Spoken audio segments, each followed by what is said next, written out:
السلام علیکم۔ آپ صلی اللہ علیہ وآلہ وسلم نے فرمایا، اگر انسان کے پاس مال کی 2 وادیاں ہوں تو تیسری کا خواہش مند ہوگا، اور انسان کا پیٹ مٹی کے سوا اور کوئی چیز نہیں بھر سکتی۔ اللہ اس شخص کی توبہ قبول کرتا ہے جو دل سے سچی توبہ کرتا ہے، اس کی اللہ توبہ ضرور قبول فرماتا ہے۔ آپ صلی اللہ علیہ وآلہ وسلم نے فرمایا کہ زنا کرنے والا جب زنا کرتا ہے تو وہ مومن نہیں رہتا، اور چور جب چوری کرتا ہے تو وہ مومن نہیں رہتا، شرابی جب شراب پیتا ہے تو وہ مومن نہیں رہتا۔ پھر ان سب آدمیوں کے لیے توبہ کا دروازہ بہرحال کھلا ہوا ہے۔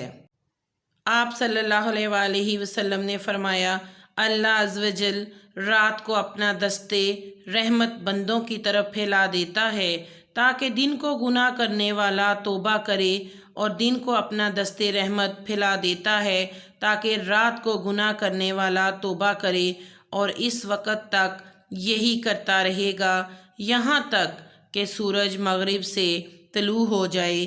حدیث مبارکہ کو لائک کریں، ویڈیو کو شیئر کریں، چینل کو سبسکرائب کریں، اپنا خیال رکھیں اور مجھے سپورٹ کریں۔ آپ کے تعاون کا بہت شکریہ۔ اللہ حافظ۔